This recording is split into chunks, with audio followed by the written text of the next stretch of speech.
Viewers, the story I begin with tonight should serve as a point of inflection. It's a story that ought to start a debate. The Kerala High Court on January 13, 2026, and I'm being very deliberate here by reading out the date in full because it should go down in history, took note of a vigilance report that revealed large-scale misappropriation of funds from the sale of Adhyashishtam ghee at Sabarimala temple running into nearly 35 lakhs over a short period of less than 2 months. 89,129 ghee packets were sold. The price of 75,450 packets was remitted. The sale proceedings of 13,679 packets went suddenly missing. 13,67,900 allegedly siphoned off in just 2 months. Shortage of 22,565 packets worth rupees 22,65,500 was also, viewers, felt. The total shortfall estimated around 35 lakhs. The High Court was livid and ordered a probe. It said that there was alleged misappropriation estimated to be about 35 lakhs. Comprehensive probe to ascertain the full extent of the misappropriation is a must. A deep-rooted systematic failure behind the misappropriation. Difficult to imagine the magnitude of misappropriation in the long term. Viewers, the Sabarimala ghee scam isn't just about 35 lakhs siphoned off from temple offerings or your donations. It is about something far bigger. Hindu devotees are being asked to trust state-appointed boards to manage their most sacred institutions. Why, viewers? Because the state believes that Hindus cannot be trusted with managing their own religious affairs, especially their places of worship. That somehow Hindus are congenitally disposed towards siphoning off funds that are meant for the welfare of their places of worship. Yet time and again, viewers, scandals surface, funds are misused, offerings are diverted, accountability is diluted. The ghee scam comes on the back of the gold scam. Just recently in Sabarimala, the gold artifacts theft took place. Gold contents on panels replaced with cheaper replicas. The gold artifacts theft also meant, viewers, that gold-clad plates were mislabeled as copper plates to bypass oversight. Ex-Temple Devasam board heads, chief priest, indicted for a conspiracy and misappropriation. The very people, viewers, who were thought more trustworthy, the state itself, stands indicted. Allegations of mismanagement under a government-controlled temple system aren't new. In Guruvayur temple, viewers, in Kerala, over 530 kilograms of ivory reported missing. In Tirupati temple, Andhra Pradesh, spurious chief ghee worth 250 crores was used. In Tirupati temple, Andhra Pradesh, 54 crore scam involving fake silk shawls. Sabarimala gold theft is the latest, where 4.5 kilograms of gold estimated to be looted so far. The icing on the cake is the ghee scam. And here's the uncomfortable truth. Only Hindu temples are subjected to this level of state control. Mosques manage their waqf properties. Churches run their own affairs. But Hindu temples alone are treated like public sector departments. Free temple activists argue this isn't accidental, it's structural. They say government control violates the constitutional right of Hindus to manage their own religious affairs.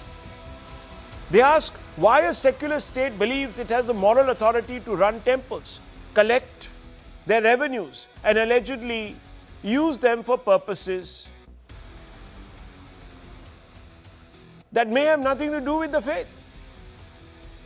A whole bunch of these reasons, viewers, are furthered by these activists who say that we must move away from this system. We must give back to Hindus what is theirs. So tonight we're not just debating a ghee scam, we are debating systematic discrimination, selective secularism, and whether Hindu faith has been reduced to a revenue stream for the state, viewers, or for others. I don't know. How long are we going to suffer this impunity and this indignity with impunity, viewers? Let's ask some specific questions. I want to first begin with Mr. Sebastian Paul, leader of the left, former member of parliament. Mr. Paul, look, I don't want to get into any sort of confrontation. But the reason why these boards were set up was to ensure against precisely what is happening. The board is headed by a state-appointed official, usually a politician. Yet we are seeing this. Are we to assume, sir, that the state treats Hindu rights with absolute, abject apathy? And is it, sir, that you think that Hindus cannot be trusted to manage their own affairs, Mr. Paul? Yes, sir. I am just horrified and sad to hear the narrative just now given by you. It is all facts, no imagination or any other.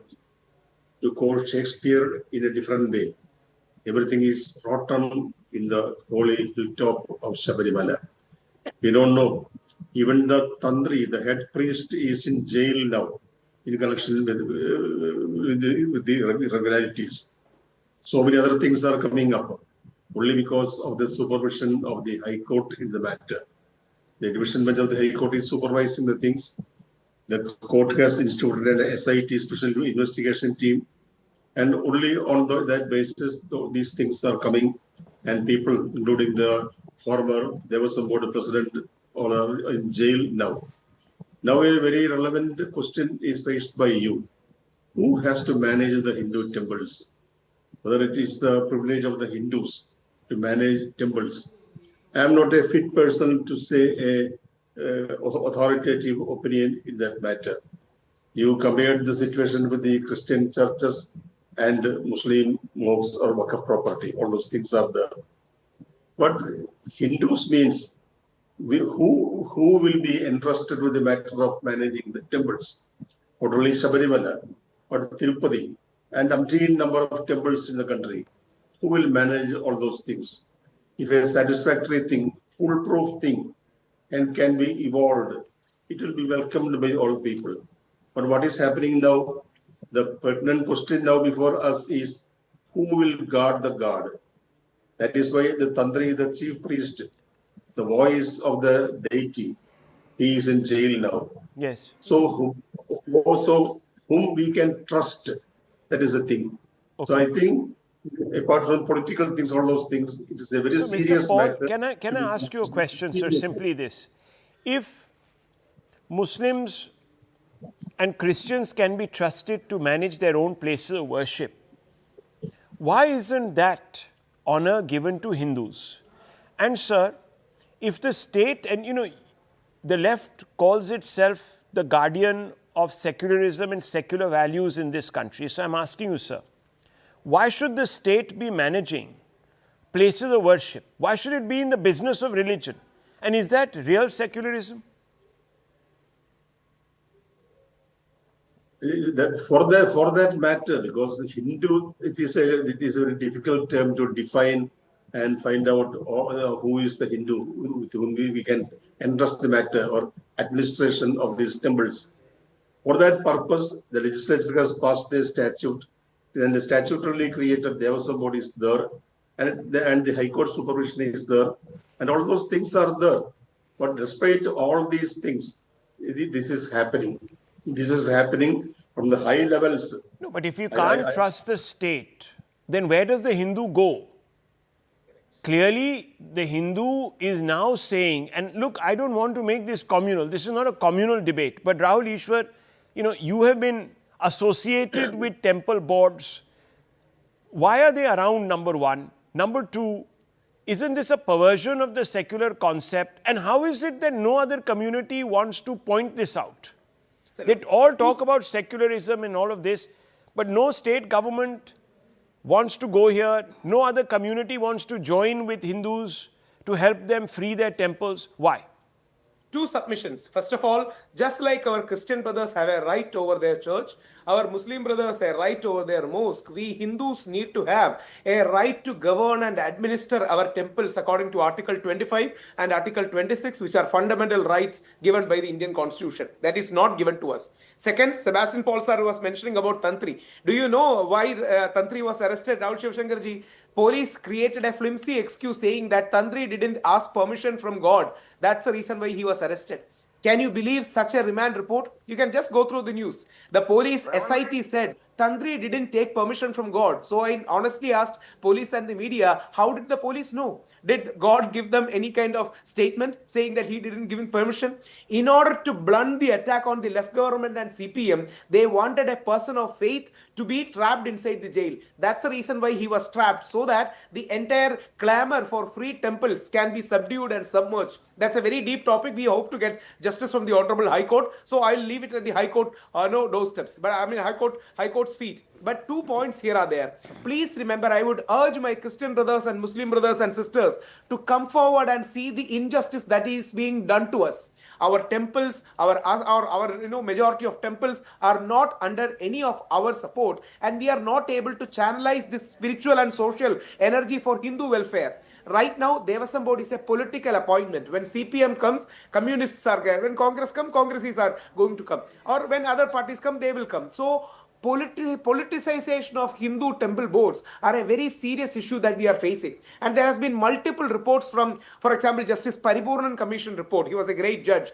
Or I think Kutikrishnan report, if my memory is right. They have all said depoliticization of temples are needed. Spiritual people should come. Cultural people should come. Singers should come. Veda Pandits should come. Tantric scholars should come. So there is a well-set paradigm even by the legal boards, but nobody is ready to let go of the control of temples because there are huge resources, huge number of people there. So at least when you are doing, my last line, at least when you are doing injustice to us, please don't say that you are doing that injustice for the sake of us. At least be honest enough in admitting that Hindus are being targeted, Hindus are being subjected to injustice. Please don't glorify it in any other name, because it was a British design back in 1812 under under Monroe, who snatched away the Hindu rights from Travancore and Kerala region because they didn't want temples to become consolidation space against the British.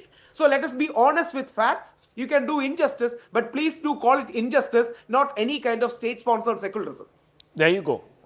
So I want to bring in Vedic scholar Dushyant Sridhar. Dushyant Sridhar, Mr. Sebastian Paul, former member of parliament, says that who do we entrust the management of these temples to? Which Hindu, he said, should we pick? What do you make of this argument? Namaskaram, Rahul, and namaskaram to all my fellow panelists. Wishing all the Astikas and the viewers very happy Shankaranti, Pongal, whichever festival we celebrate. In the Mahabharata, Rahul, Bhishmacharya was on the bed of arrows waiting for this moment of Uttarayana Punyakalam to shed his mortal body. Even Bhishma could get moksha in the Uttarayanam, but none of the Hindu temples seem to get a moksha from the government hands. And that's the reality. I have fought one case with Vikram in the court, and there are plenty of temple activists. Though most of the temples in the country do come under the government purview. I can speak on behalf of the temples of both Tamil Nadu and Kerala, because a significant land share belongs to the temples and the devatas. And prima facie, the reason given why Hindus cannot be trusted is for a variety of reasons, because most of these temples own a lot of land and they will have a lot of gold and silver, which is very true in the case, especially in the case of Thiruvananthapuram. And there could be some social discrimination. Now, with all this in the prima facie, the Purva Paksha, these were the reasons given in the last 70 years that it should be under the government control. And what you have narrated at the start of this program is a blatant example of how the state has completely failed. In terms of Kerala, the most visited shrine next to Guruvayur is going to be Sabarimala. And we see what has just happened atop the deity. Leave any other place in the Garbhagraham, in the Sanctum Sanctorum, atop the deity, atop the Devata. If gold has turned into copper, then what kind of alchemy is this? I can't understand. And second thing, in Tamil Nadu, the government is just supposed to manage the lands. And trust me, Rahul, through my trust, we do help some priests. The priests get 850 rupees a month. And the temple owns 150 acres, the small temple that I'm talking. And we don't know who all has encroached that land. And 850 is the salary that the priest gets. And this is absolute mismanagement, and this is absolute cheating that is being done on the Hindus. And the prima facie, the assumption is Hindus will not be true in nature, so the state has to manage. Let the state first have the audacity to give some nice roads and electricity, and let them then come to the temple. So the prima facie is there's no trust on the Hindus, and second of all, corruption. The eyes have fallen on the lands and the gold of the temples, Rahul. That's the sad thing, and they don't realize what kind of sins they are going to incur for all of this. Well, this is the point, Mr. Sebastian Paul. If you cannot manage, if the state is not being able to do what it set itself up for doing, it should exit. Otherwise, sir, you are guilty of looting Hindus. I'm not agreeing with the point that we are looting the Hindu property and Hindu money. Because what is the guarantee that a Hindu organization is entrusted with the matter and everything will be okay or fine? So did you ask that question? Did you ask that question when the government said that let Muslims manage their own religious places or let Christians manage their own religious places? Was that question asked? If that question is justifiable, and if we agree that Hindu temples should be managed by the Hindu organizations or Hindu priests, let us have a discussion on that matter. This is not a matter. That is what we are doing, sir. But you're saying that, but you're doubting the integrity of Hindus to manage their own place of worship, which, sir, pardon my saying so, suggests that you do not consider Hindus of strong moral fiber, and that is upsetting because this is a very subjective application. And even now the temples are managed by the Hindus. There are no Christians, no Muslims in the affairs or management of the temples. The Devasam board, all are Hindus. No, not necessarily, sir. There are plenty of examples where even Muslims have been appointed at the head of certain temple boards, where there have been people from other faiths that have been part of temple boards. So that has also happened. My point is, sir, let me bring in the BJP spokesperson. Why does the BJP call this a loot of Hindu faith or Hindu astha, Mr. Tuhin Sinha? And what can the centre do? The BJP positions itself as the defender of Hindu rights. What can the BJP do beyond just going to the press or criticizing? What steps can it take? Can you promulgate, for example, a law which overrides the CR&CE Acts? HR&CE Act, sorry. Well, good evening, Rahul. Good evening, everybody. Yeah. A very happy Makar Sankranti and Pongal to you and to all the viewers. Well, it's a fact, and I'm glad you have raised this issue on the auspicious day of Makar Sankranti. It's a fact that when it comes to opposition state governments, we have seen a certain pattern, a certain tendency that they fill up temple management boards with people not invested in Hindu faith. I think that is where the core problem lies. Now, you need to understand, I relate with your emotion, I relate with your angst. Now, you need to realize that, the temple management, Hindu management of Hindu temples comes under the state list in the 7th schedule of the Constitution. Yes. And it is over here where we would ideally expect the state governments to take the lead. You would recall that in 2021, the previous Uttarakhand government had passed a law, the Devasthanam Act in Uttarakhand. Our government revoked, undid that act, as a result of which 51 temples became free.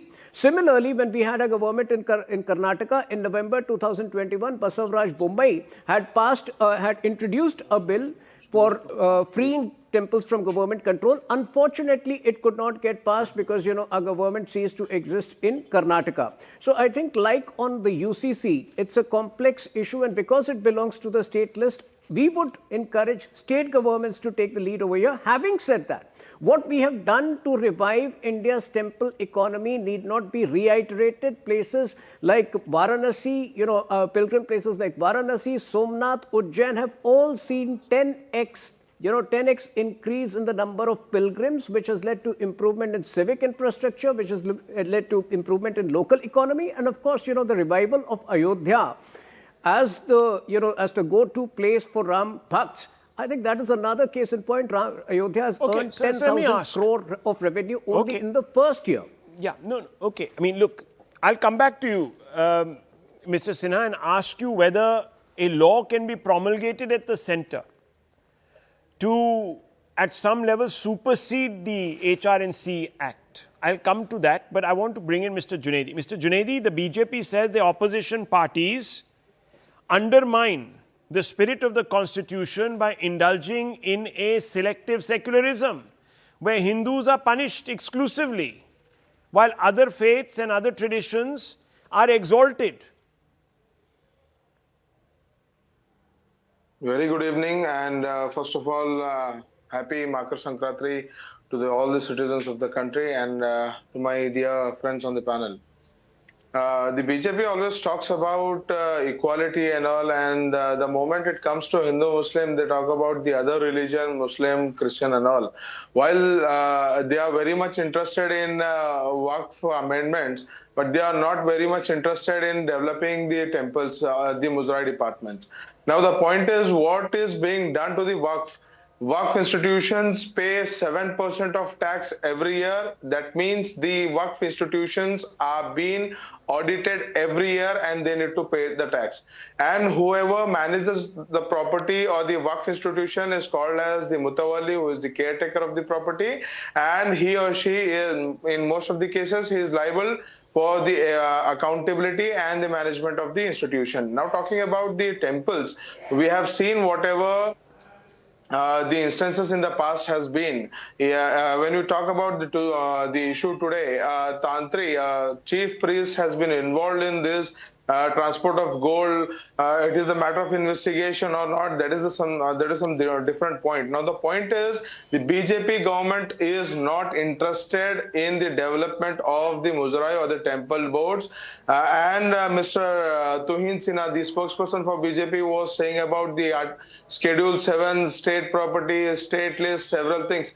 There are several states, maximum states, which are being ruled by the BJP. So what is the progress of those states by the BJP? Where did the temple boards have been developed? Wherein these temples have been I'll come back to that question, but Mr. Junaidi, the fundamental question that I asked of you was this, that opposition parties undermine the spirit of the constitution, says the BJP. No, never. No, never. It is the BJP who undermines that. Okay. It is what the BJP is. Can I ask you in then? order to play a safe card. Can I ask you then, do you believe, if you believe that the opposition plays with a straight bat, so to speak, should the left government in Kerala lead by example and stop controlling Hindu temples there?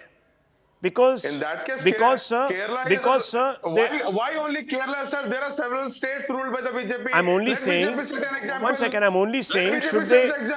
Let it be centralized law. Mr. Junaidi, don't shout. I'm only saying... I'm not shouting, I'm just saying. No, don't get agitated, relax. I'm only asking you a simple question. Why are you being so defensive? I'm only saying that should they lead by example? Maybe they can shame the BJP by leading by example and saying, no, hang on. we don't want to pollute the definition of secularism by selectively only interfering, the state interfering in the matters of faith of the Hindu tradition, while we don't do so for Christians and Muslims, etc., etc. We want to lead by example. Should they not? Rahul, it's the BJP who is led by example of amending the work bill, work act. I don't so understand. Let the step be taken by the BJP I see. itself. Okay. Why is BJP playing with the Muslim laws and not so with the Hindu laws? opposition, And the opposition are very much has keen no. about Muslim laws. Okay. So the opposition Rahul, has no. I'll ask the BJP this question. Rahul, let me complete my point. Now, this BJP wants to amend the Waqf Act because they want the Waqf properties to be utilized for the welfare of the public. So, are they not keen No, and sir. interested They in want the to development of the evacuate Hindus? arbitrary land grab that was carried out by Waqf properties in the name of faith and religion. Hang on. There are very different issues here. Very different issues. Agreed. Okay. Then let me ask the BJP. But are they not interested in the properties which were in the name of the temples or the trust, which are encroached by the people? Yes. So why are not they thinking of the Hindus? Okay. So when they call by themselves the Hindu logic of Wali Mr. Party, Junaidi, Sanatan fair enough, sir. Party, Fair enough. By the logic of Mr. Junaidi, the opposition has no onus in unilaterally upholding secularism. The BJP must always set that benchmark. So in other words, viewers, they are conceding that the BJP is the karta dharta of all Hindus, that they have no obligations to Hindus. Let me bring in the BJP spokesperson. I Let didn't me. say that. Okay, well, sir, you're implying that. You may not have said it. You're implying that. I'm inferring from what you are suggesting. It is the BJP who thinks about the Muslim development. Okay. They think about the development of the Muslim women Okay. and the Muslim institutions. So let them also think about Okay. So, Tuin Sinha, the question I begin by asking you was, can you not promulgate a central legislation? It's my final question before I move on. We are absolutely not close to the idea, and like the previous speaker was saying, you know, I'm glad people have high expectations from the BJP-led government because we are the ones who will deliver. You know, हजारों ख्वाहिशें when? ऐसी हर ख्वाहिश पे But दम when, निकले, sir? but yes, But in the when? meantime. In the meantime, no, we will come to that. But in the meantime, the economic and the cultural renaissance of our temple towns is a reality 11 today. years, viewers. That's 11 also a years reality. it has been. 11 years it has That's been. also a reality which needs to be Since I acknowledged, have been which needs to raising be this acknowledged issue and of needs to be freeing temples celebrated. from government control, from state control, a law can be brought at the center to override the provisions of the HR and CE Act. It can be done, viewers. A new law can be made. It can be done only if the BJP is The interested. point BJP is, not the point interested is, in the viewers. development of the Hindus. Sir, please, Mr. Junaidi, no one. I'm just wrapping out and moving on. I'm just saying, viewers, the opposition has quite clearly kicked the ball into the BJP's court. Maybe the BJP can then look at this issue. And the opposition will, of course, always be asked as to why it did not take advantage of the opportunity that was given to it. Is it because, viewers, the opposition is not a bearer of Hindu rights? It doesn't think itself as a bearer of Hindu rights. That's a question I leave you with. But I want to move on because there has been a shocking